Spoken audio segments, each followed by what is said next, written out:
이해가 잘 안 가요. 제가 왜 이야기를 하느냐 하면 예수 믿는 사람이 어떤 성도와 교제를 하고 어떤 목사님 밑에서 신앙생활을 하는 것은 굉장히 중요해요. 잘은 모르겠는데 한 목사님이 저보다 훌륭하다라고 하는 것은 인격적으로 실력으로도 전뭐 학위도 없고요. 출신도 목사님은 제2의 도시 부산인데 제 고향은 충청북도 단양군 가곡 면여천리 154번째예요. 지금 하루에 버스 2번밖에 안 들어가요. 그런데 내가 거룩해지고 싶다라고 하면 박 목사가 거룩하든지 한 목사님이 거룩하든지 아니면 권사님 장로님이 저 올해 찬양인도 하시는 분이 제 기억에는 최고 잘했어요. 어떻게 찬양을 그래 잘해요? 전 수염 기른 사람이 그렇게 멋있어 보인 건 처음이었어요. 우리 교회에서 수염을 기르면 죽여버려요. 깎으라고. 못하겠어요. 머리가 너풀거리는데 찬양을 잘하니까 이뻐 보이는 거 있죠. 찬양을 잘하고 싶으면 수염 나고 어디 갔어요 그분? 수염 나고 머리 긴 분 곁에 가면 찬양 잘한다니까요. 기도 잘하는 사람 곁에 가면 기도 잘해요. 말씀 잘 보는 사람 곁에 가면 말씀을 많이 알아요. 거룩해지고 깨끗해지는 방법이 뭐냐 하면 그런 사람 곁에 찰싹 붙어 있으면 된다는 거예요.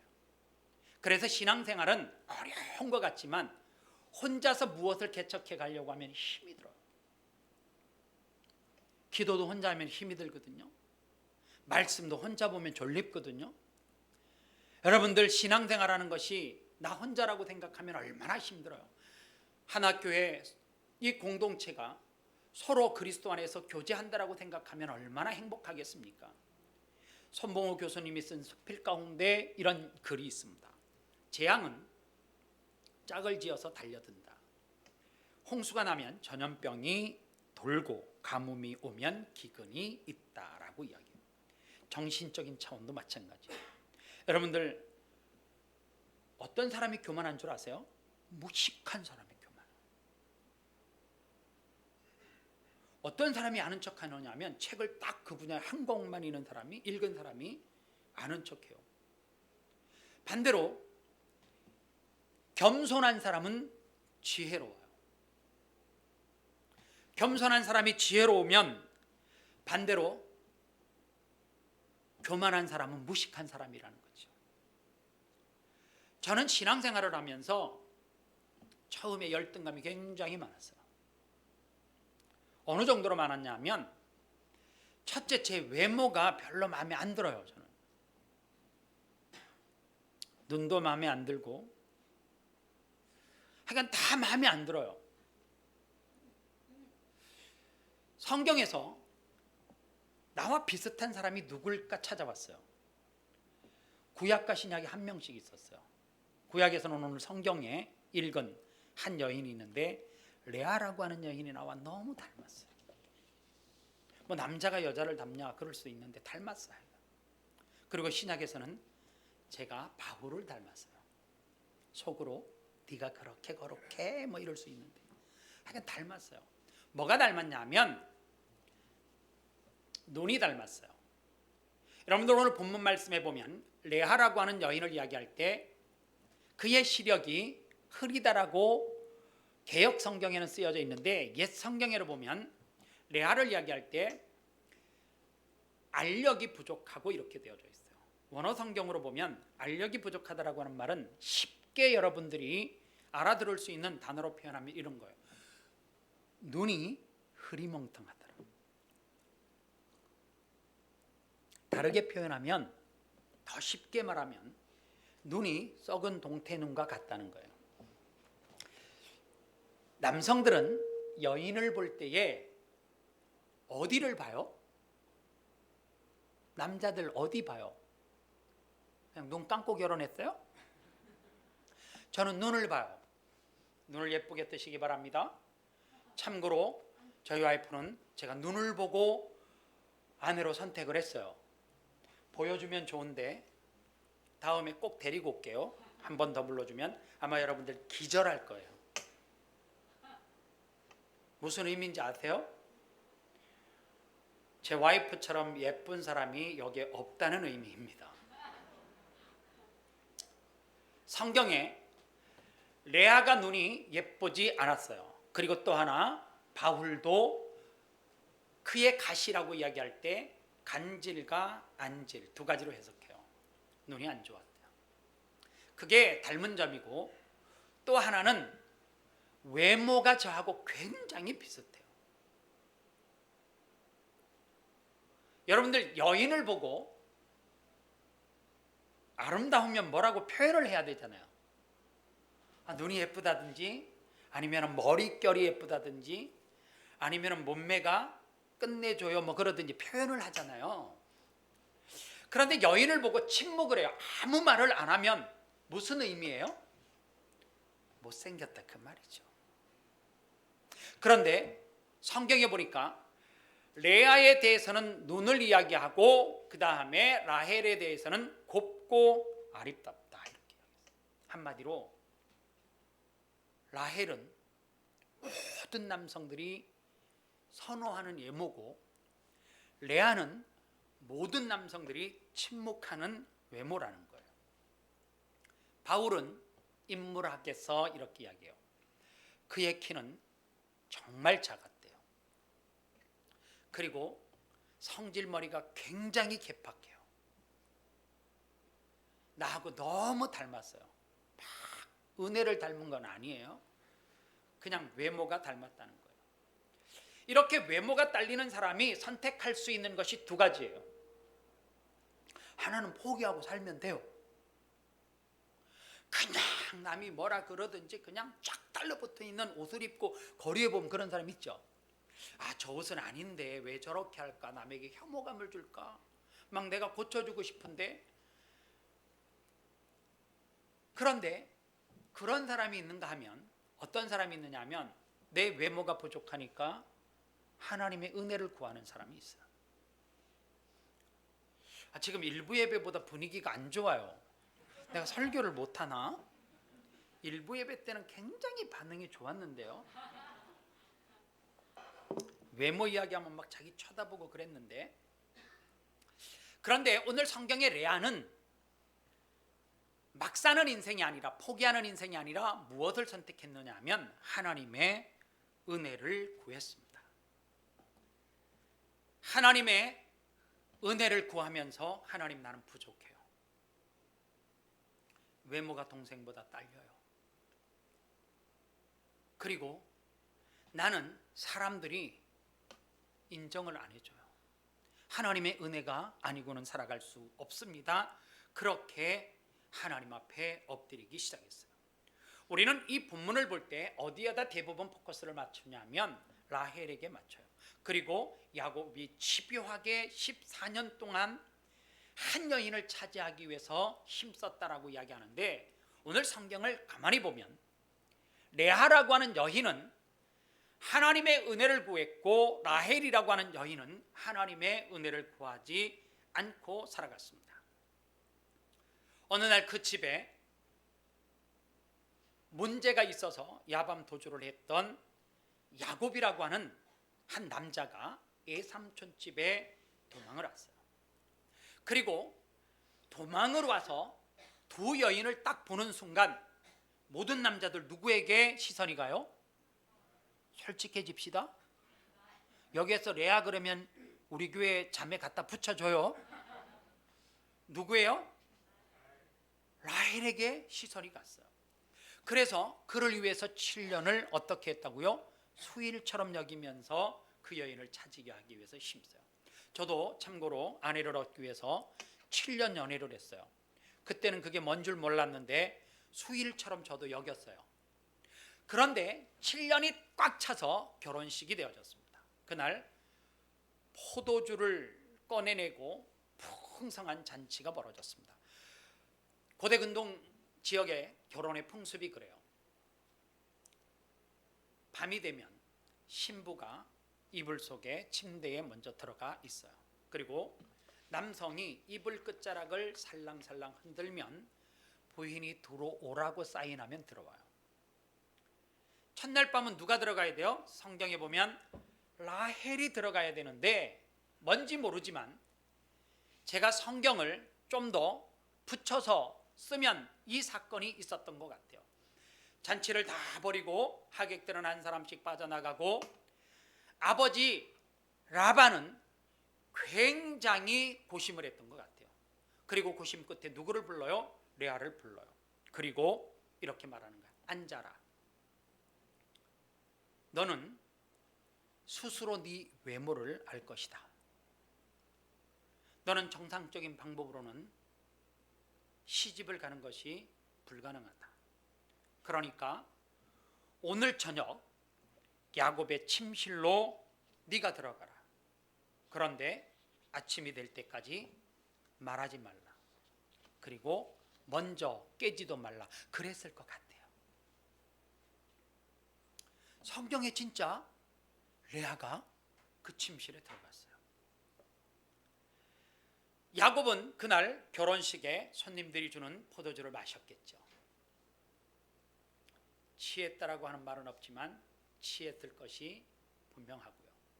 그리고 이불자락을 흔들었을 때에 그 이불 속에 있는 레아가 사인을 했겠죠. 여러분들 예쁜 여인이든지 그냥 침묵하는 여인이라 할지라도 드레스에 대한, 결혼에 대한 환상이 있지 않아요?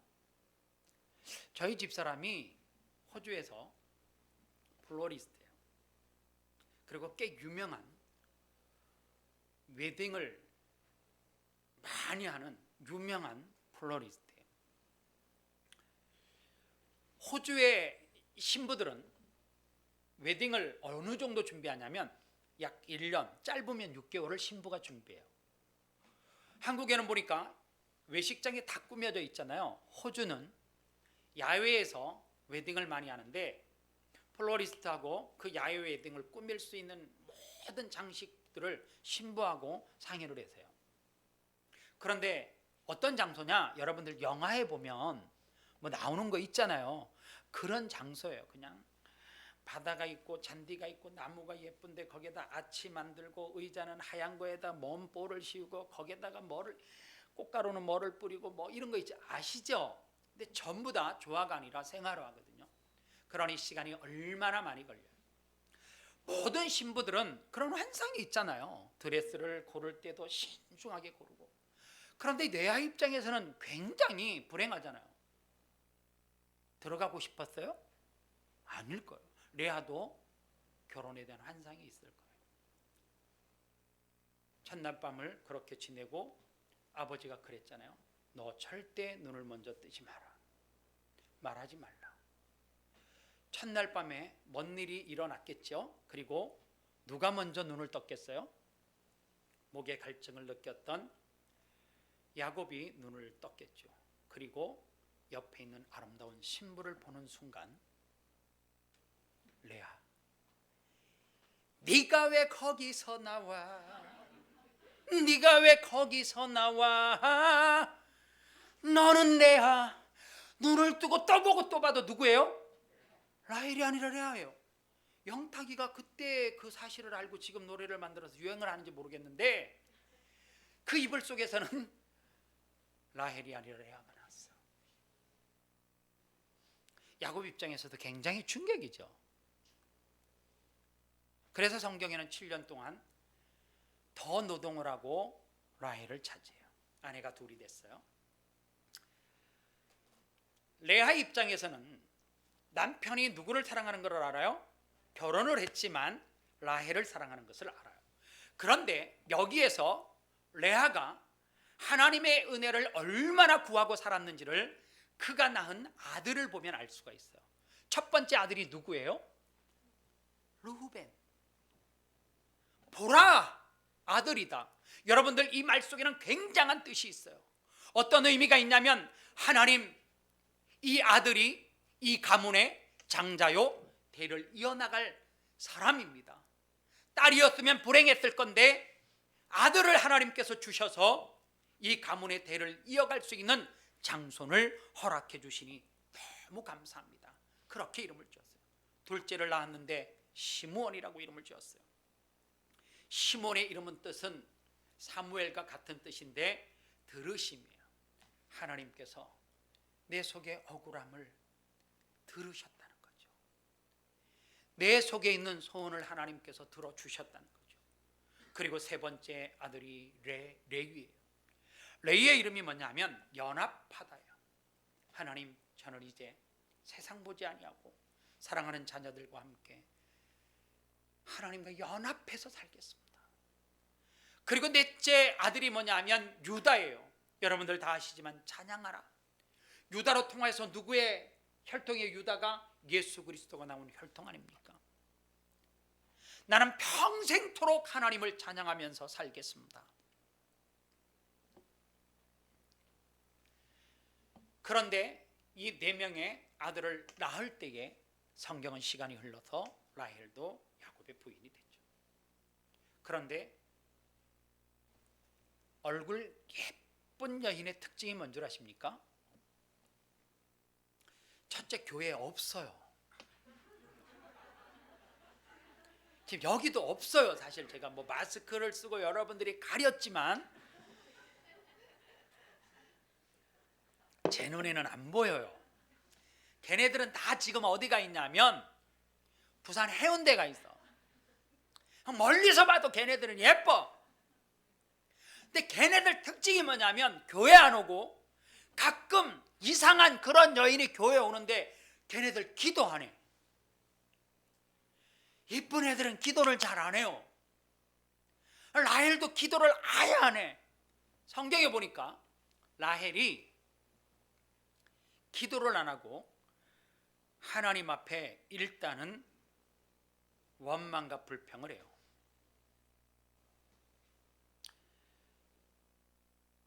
하나님, 언니는 태를 줄줄이 열어주시고 저는 왜 아이를 낳지 못합니까?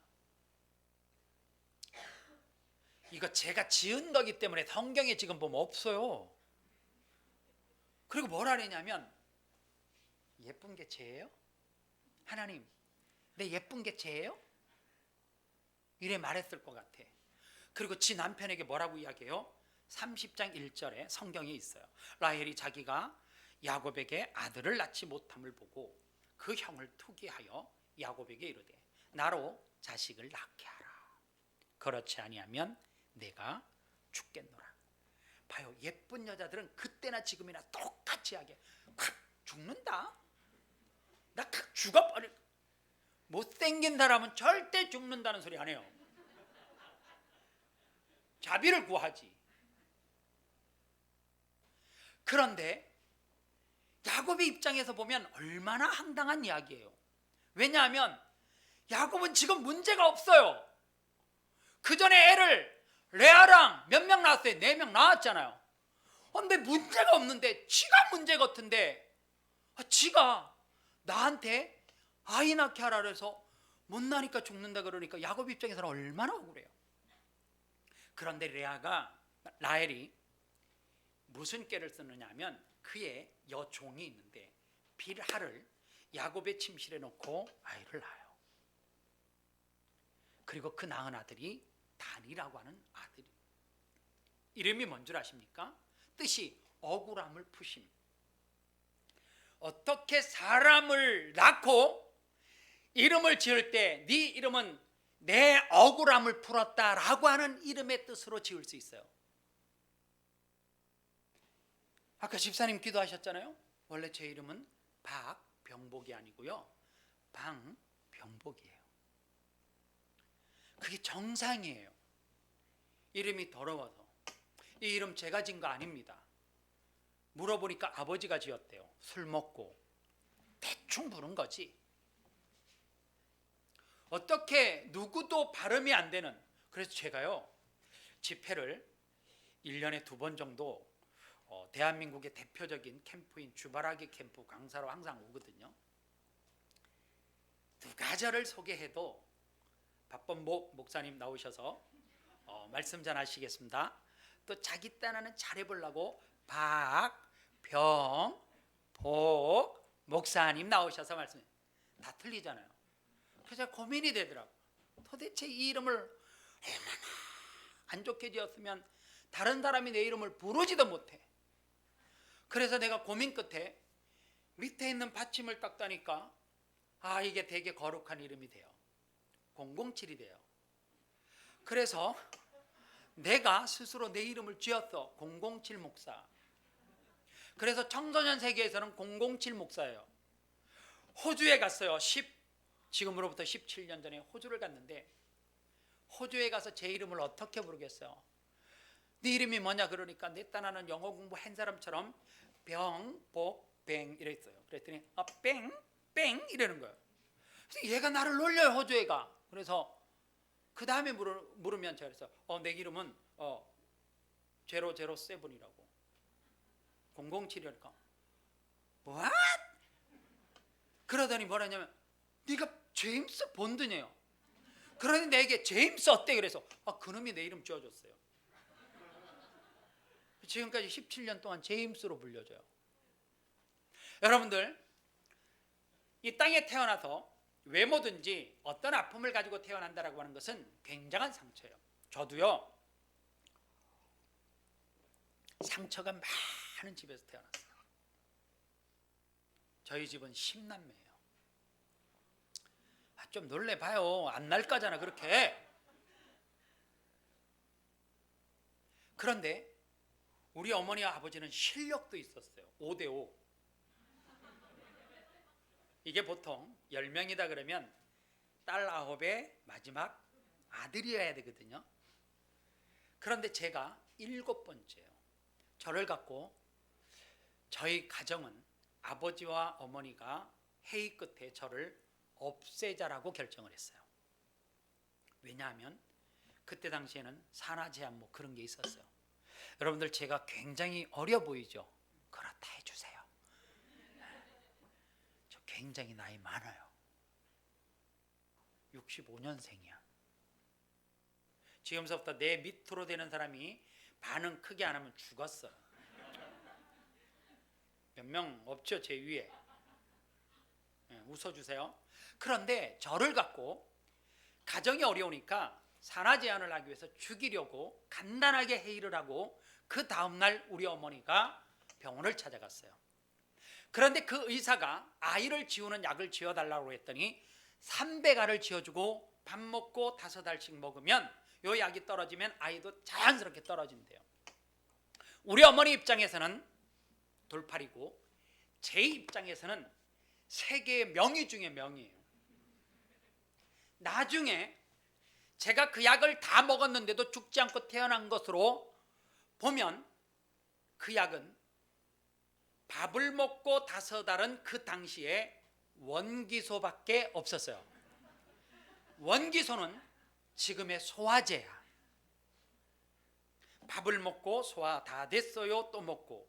그래서 제가 태어났는데 제가 태어나서 한 달 만에 안지를 알았대요.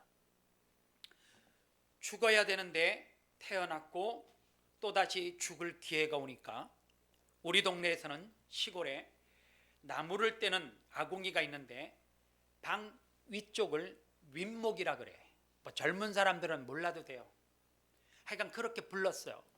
불이 안 들어오는 윗목에다가 방치를 해놨더니 얘가 눈에서 피눈물, 고름을 자기가 이렇게 비비고 닦아내더래요. 참 우리 어머니 매정하죠. 저 갖고 예수도 믿었어요. 저를 보고 모태신앙이래. 내가 그게 믿어지겠어요? 예수 믿으면 자식한테 그래 하면 안 되잖아요. 계모도 아니고 자기가 배 아파서 어떻게든지 낫잖아. 그럼 이렇게 거룩하게 생각을 없애려고 했는데 얘가 태어난 거 보면 얘가 큰 인물 될 거야 뭐 이런 느낌 있잖아요.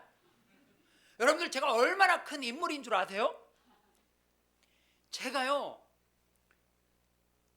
충청북도 단양군 가곡면 여천리 154번지에서 태어났는데 지금으로부터 17년 전에 제가 이민 간다고 동네 선배이기도 하고 교회 장로님이기도 하고 이장님 이분에게 찾아가서 제가 호주로 목회를 하러 가게 됐습니다.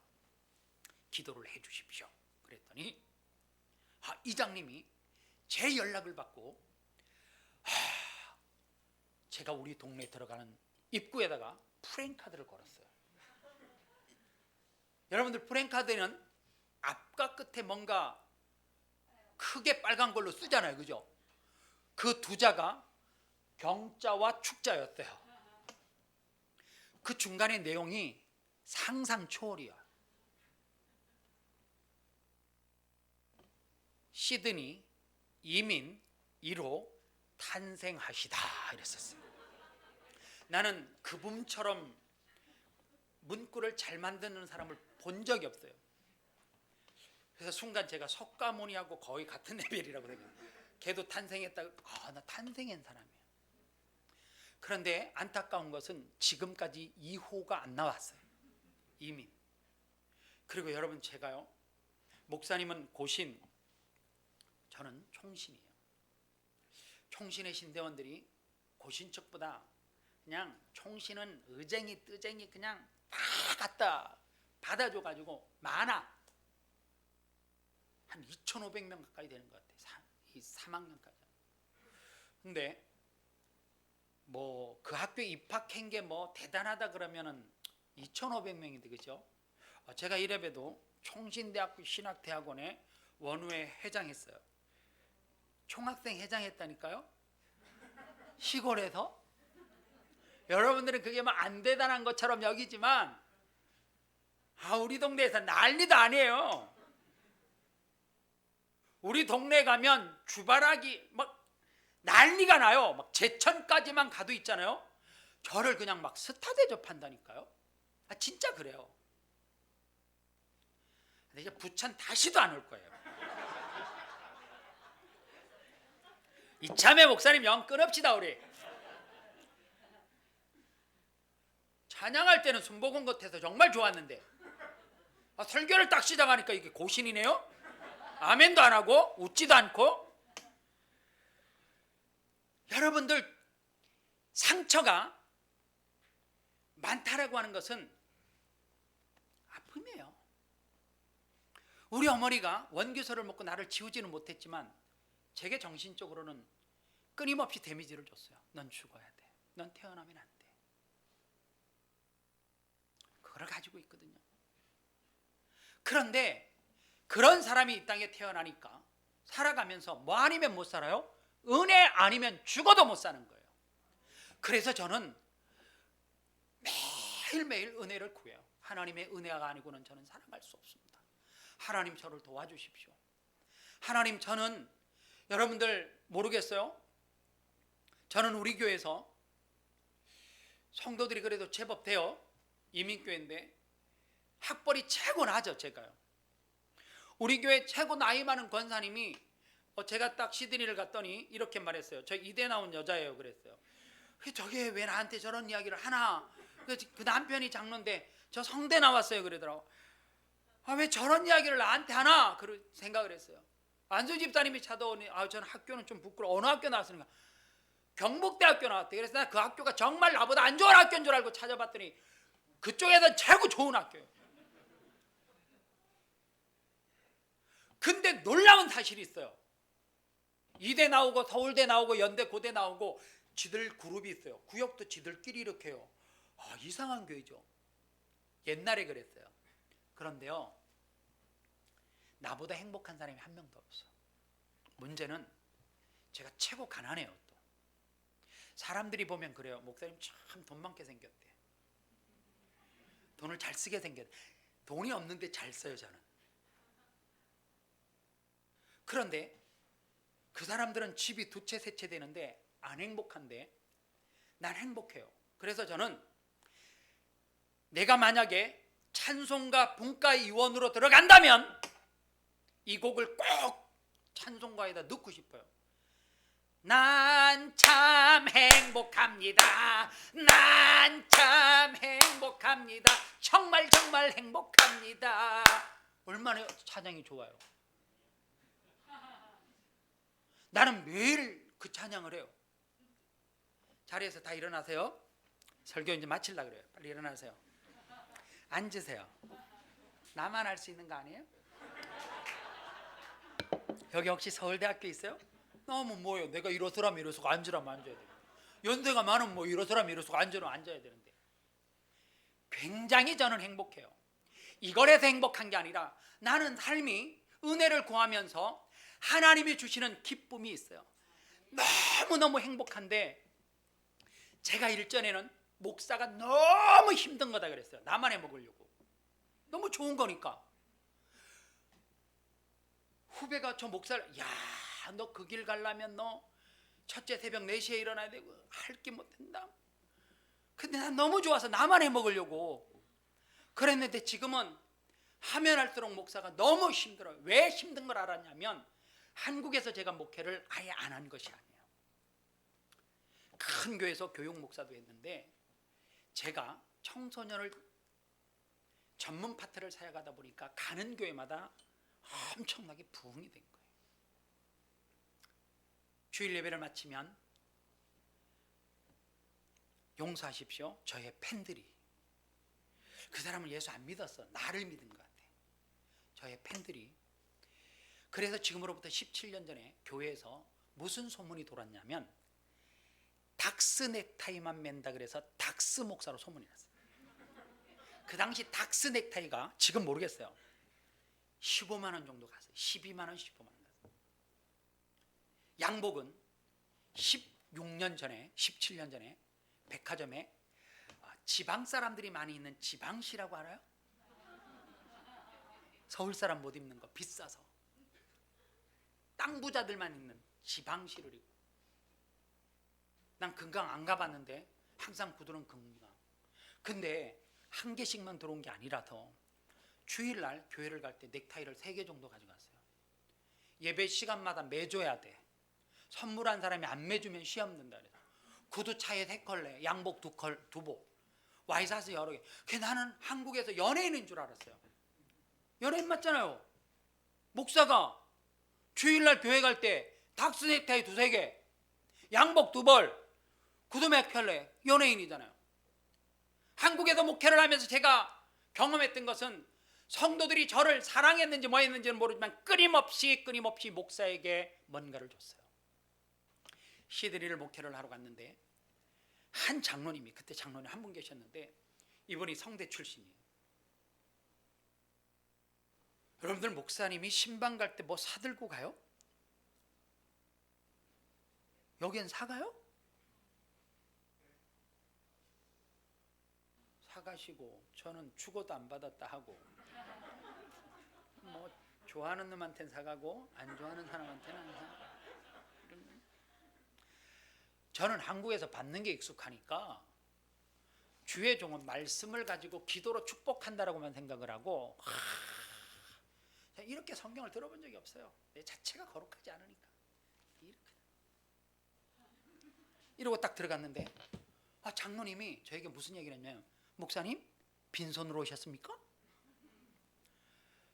그래서 내가 뭐라 그랬냐면 용서하십시오. 목사가 축복해 주러 가는데 빈손으로 가지 제정신이야? 라고 하려고 했는데 안 했어요. 속으로만 했어. 그리고 장로님이 뭐라고 얘기했냐면 농담입니다 목사님. 신방을 마치고 집에 돌아왔어요.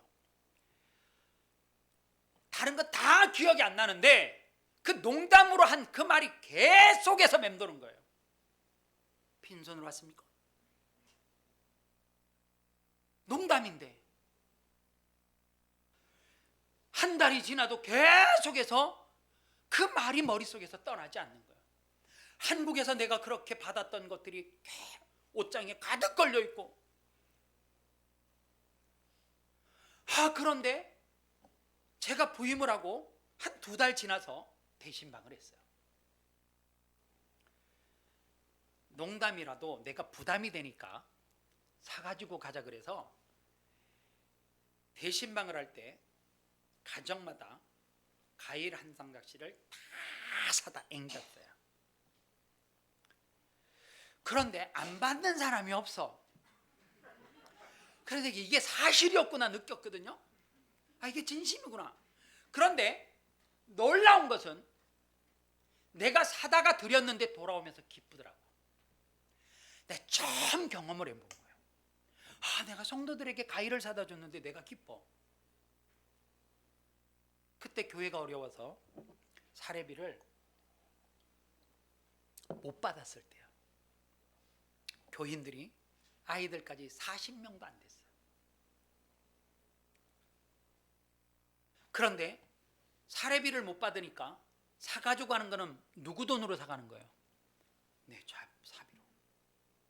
그런데 너무너무 기뻤어요. 그런데 사복음서 성경을 보니까 예수님이 그 어느 곳을 가든지 받은 게 없어요. 쉽게 말하면 선생님들이 받는 촌지 같은 거, 목사님들이 받는 신방, 나 이런 설교하면 안 되는데, 사실 목사님 힘들어지면 안 되는데, 나 괜히 한 것 같은데 나만 하는, 뭐 어쩔 수 없어요. 이거 뭐 내가 나온 거니까 하긴 해야 되잖아요. 설교를 마무리해야 되니까. 목사님 미안해요. 부족하면 와요 저한테. 그런데요, 사복음 성경을 마태복음 4장 23절에 보니까 예수께서 수리아 지방을 가셔서 모든 질병, 각색병든 자를 다 고치고 난 다음에 5장 1절에서 성경은 이렇게 말해요. 예수께서 무리를 보시고 산에 올라가 앉으시니 제자들이 나왔대요. 그리고 8가지 복을 이야기해요. 심령이 가난한 자, 애통한 자. 여러분들 심령이 가난한데 뭐가? 영어 성경에는 행복하여라 심령이 가난한 자 말이 돼요? 여러분들이 심령이 가난하다라고 하는 말을 모르니까 그렇지, 애통하다라고 하는 말을 여러분 알잖아요. 그게 무슨 기쁨이에요? 행복한 거예요. 돈이 있어야지 행복하고, 건강해야지 행복하고, 내 자녀가 좋은 학교 가야지 행복한데.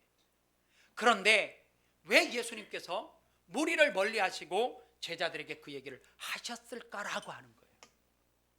그러면 우리가 예수님의 제자라고 하면 우리는 심령이 가난해도 행복해야 되는 거예요. 울 일이 많아도 행복해야 돼요. 진짜 그렇게 사십니까? 저는 그때 사복음서 중에 그 마태복음 4장과 5장을 읽는 순간에 내가 가짜 목사라는 것을 알았어요. 한국에서 목회했던 그 시절은 사꾼이었던 거예요. 사꾼. 받는 거 익숙하고요. 사람들이 좋은 거를 사주면 내가 뜨는 줄 알고 연예인 행세를 하고 있고, 만나자 그러면 시간 없다 그러고 있는데도 없다 그러고. 내가 왜 이렇게 말할 수 있느냐 하면 내가 하는 한 목사님은 그런 사람이 아니거든. 근데 나는 그랬거든. 그 다음에 사복음서를 쭉쭉쭉 읽어 내려가는데, 여러분들 예수님께서 병자를 고쳐주시고 헌금 받았어요? 감사 헌금 받았어요? 아니, 없어서. 어디를 찾아봐도 예수님께서 많은 사람들을 고치니까 열광하고 박수치기 시작했어요. 막 사람들이 대단하다 대단하다 막 함성 지를 때에 예수님은 무리를 보시고 어디로 갔어요? 산으로, 바다로 갔어요. 그리고 뭐라고 이야기해요? 기도했다 그러잖아요. 왜 그랬을까? 왜? 그러면 예수님이 그렇게 하셨으면 목사인 목회자들도 그렇게 해야 되고, 장로님도 권사님도 그렇게 살아야 되잖아요. 제자니까. 아니에요? 제자면 남을 섬겨야 되잖아요. 받는 게 제자예요? 아니에요. 베푸는 게 제자예요. 그런데 대부분의 사람들은 장로님이 되면, 목사님이 되면 왠지 모르겠지만 구원의 확신이 있는지는 좀 모르겠어요. 본인이 가슴에 손을 넣으면 안다니까. 여러분들 놀라지 마세요. 오래전에 대한민국 목회자 5,000명을 세미나를 모아놓고 이런 질문을 던졌어요. 당신은 무기명으로 하는 건데 진짜 구원 받으셨습니까? 라는 질문을 던졌어요. 47%가 목사인데 구원의 확신이 없다라고 답을 했어요.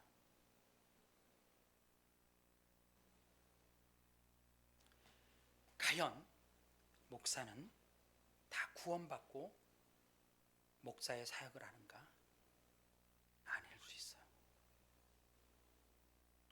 장로님들은 다 구원의 확신이 있어서 그 무거운 짐을 감당하는가? 아닐 수도 있어요. 권사님도 마찬가지고. 그런데 왜 내가 목회를 하면서 기쁜가 봤더니 저는 호주에서 오늘 사임을 하면 그 다음 주에 렌트비를 낼 돈이 통장에 없어요. 진짜.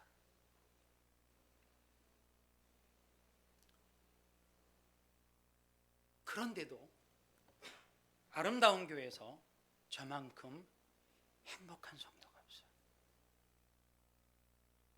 집이 세 채, 네 채가 되고 커피숍을 하는데 한 주에 매출이 3만 불, 4만 불이 되는 대박난 카페를 하는 장로님도 저보다 안 행복해요. 참 놀라운 것은 아무것도 없는 제가 우리 집사람하고 교회에서 11조를 최고 많이 해요. 감사원금을 최고 많이 해요. 나는 목사라서 그렇게 하는 게 아니에요. 목사는 내일 목회 안 하면 뭐 먹고 살으라고. 오늘이야 여러분들이 설교했다고 밥 먹으러 하겠지만 다음 주에 내가 평상복 입고 오면 저놈은 왜 왔을까? 밥 얻어 먹으러 왔을까? 신천지인가? 여러 생각이 들지 않겠어요? 우리 교회에서는 요 정도 이제 시간이 가면 반주자가 여기 와서 막 이렇게 뭐 깔아줘요. 혹시 내가 다음에 오고 계실 거니까 부탁해요.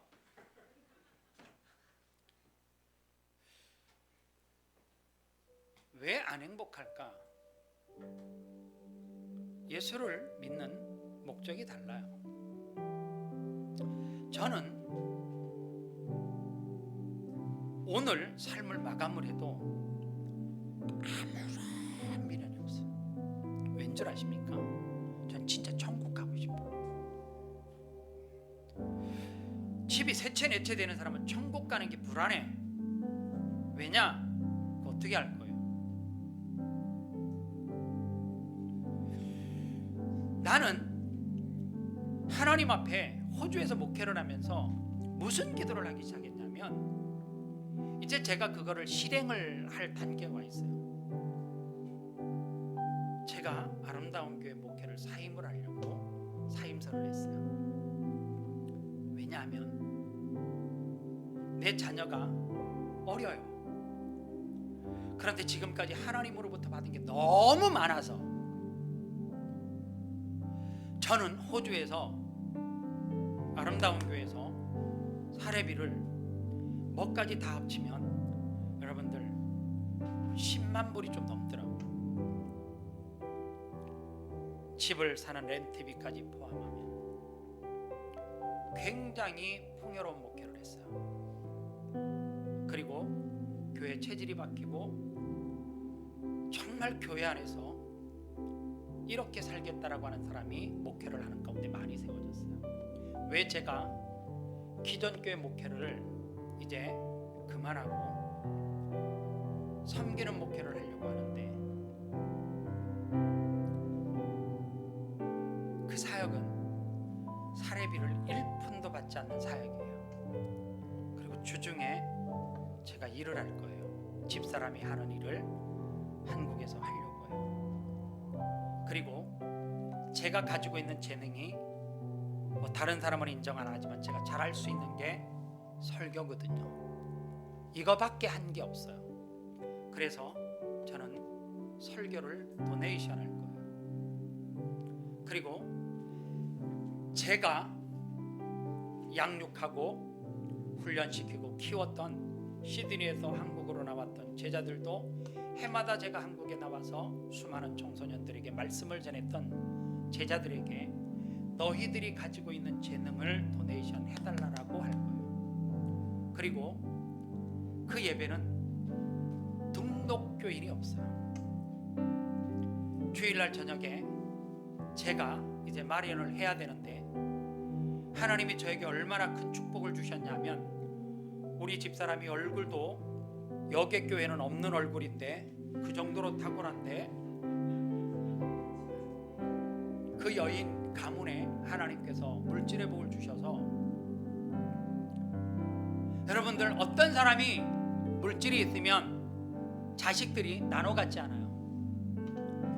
모르겠어요. 제가 주를 위해서 미친 듯이 달려가니까 저희 장모님이 내가 평생 쓸 만큼 돈이 갑자기 생겼는데 그 돈을 사이 목사님이 꿈꾸는 섬기는 사역을 위해서 도네이션 하겠대요. 순복음은 이때 되면 막 우리 장모님 못 받지만 박수 쳐요. 열광이.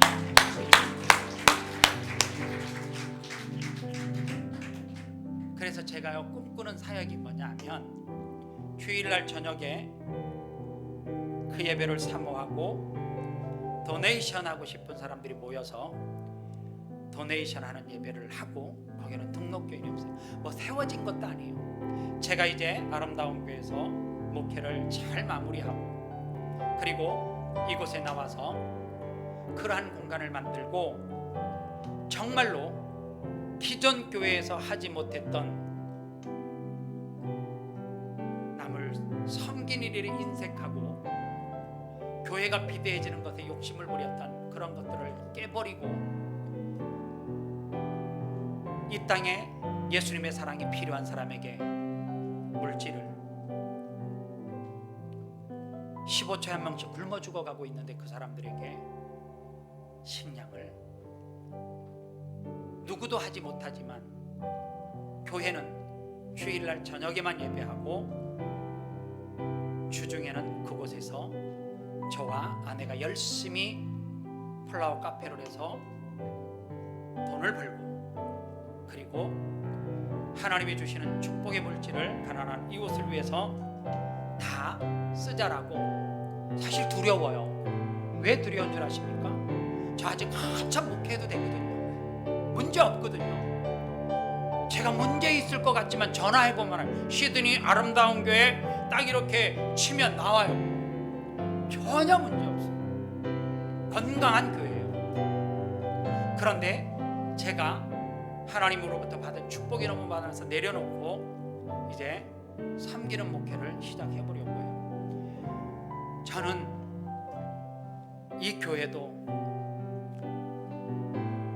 예수님처럼 예수님의 정신을 이어받아서 섬겼으면 좋겠어요. 열등감이 뭐 문제예요? 은혜 구하면 되죠.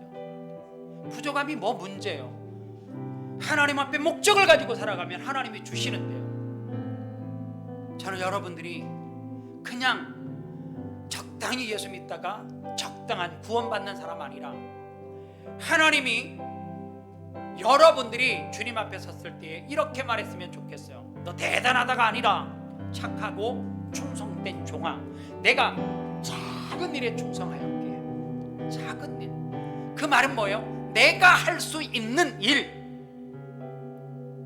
남은 안 해. 나만이 할 수 있는 일이 작은 일이에요. 그 일을 하나님 앞에 하다가 아름답게 쓰면 좋겠어요.